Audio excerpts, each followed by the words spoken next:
매일 성경과 함께하는 아침을 여는 묵상.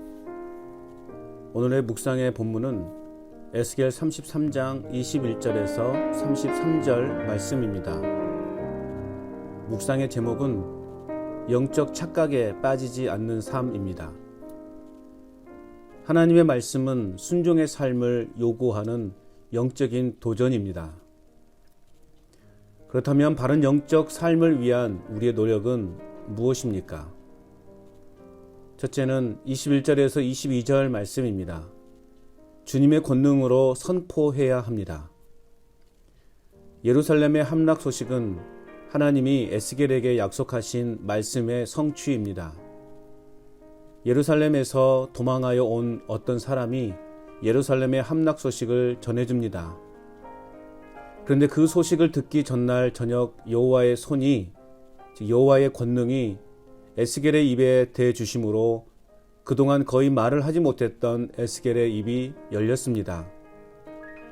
에스겔 3장 26절에 보면 하나님께서 에스겔의 혀를 그의 입천장에 붙게 하셔서 그를 말 못하는 자로 만드셨습니다.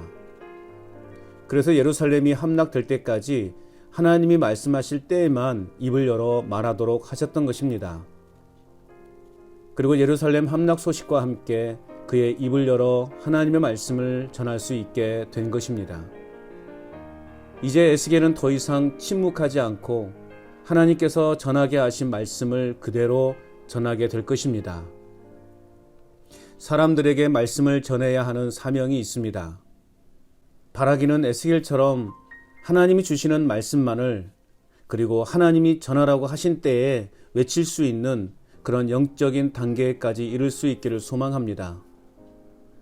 세상의 교훈을 가르치면서, 그리고 자기 신념을 전하면서 그것이 마치 하나님의 뜻이고 성령이 주신 말씀이고 진리인 것처럼 거짓말을 하지 않도록 더욱 경계해야 하겠습니다.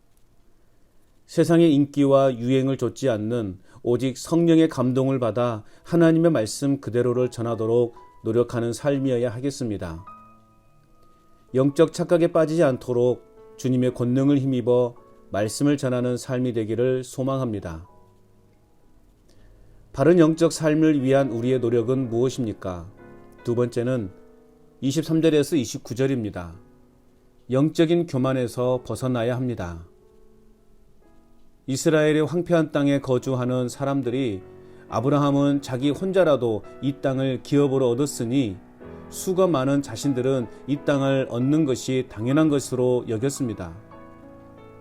그러나 그러한 생각들은 큰 착각이었습니다.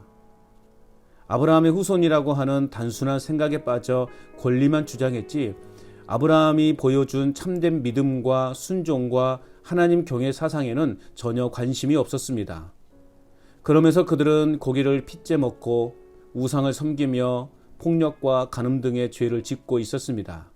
또한 그들은 안전한 곳에 숨어 있으면 하나님의 심판을 피할 수 있을 것이라는 착각에 빠져 있었습니다. 그러나 하나님은 황무지에 있는 자들은 칼에 엎드려지고 들에 있는 자들은 들짐승에게 먹힐 것이고 산성과 굴에 있는 자들은 전염병에 죽게 될 것이라고 경고하셨습니다.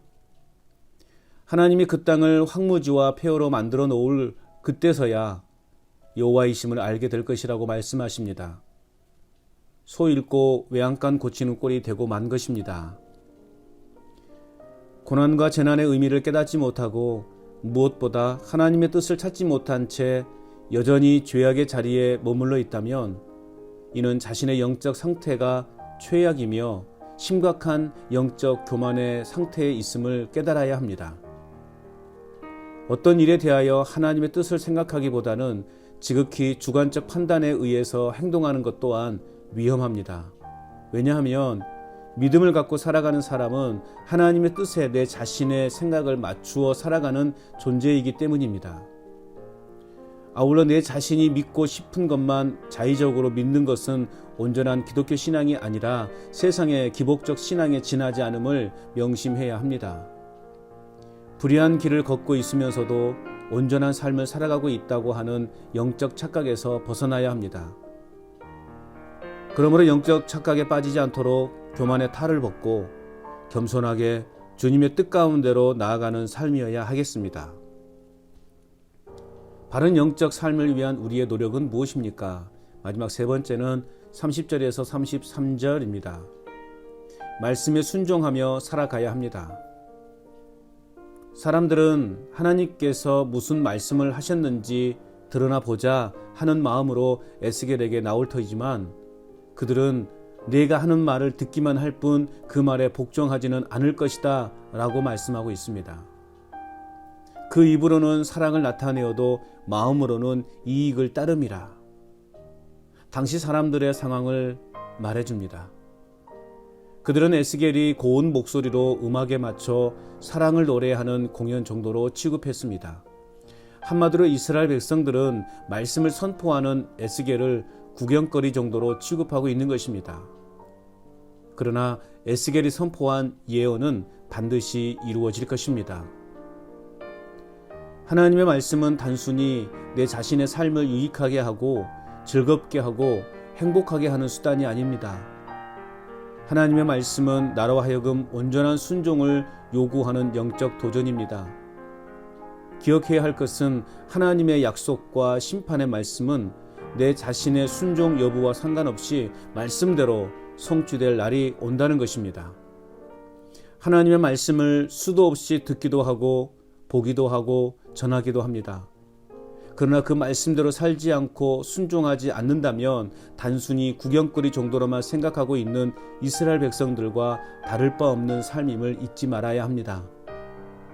알면서도 의지적으로 거부하며 세상의 가치를 따라 살아가는 지극히 인간적인 사고에 빠져 있지 않은지 돌아봅니다. 영적 착각에 빠지지 않도록 말씀에 순종하는 진짜 그리스도인으로 살아가도록 노력하는 삶이어야 하겠습니다. 오늘도 지혜로운 자답게 하나님의 말씀에 귀 기울여 듣고 행동으로 나아가는 믿음의 삶이 될 뿐만 아니라 죄로 인하여 심판을 당하기 전에 죄에서 빠져나와 적극적으로 순종하는 삶이 될 수 있기를. 빛이 있으라.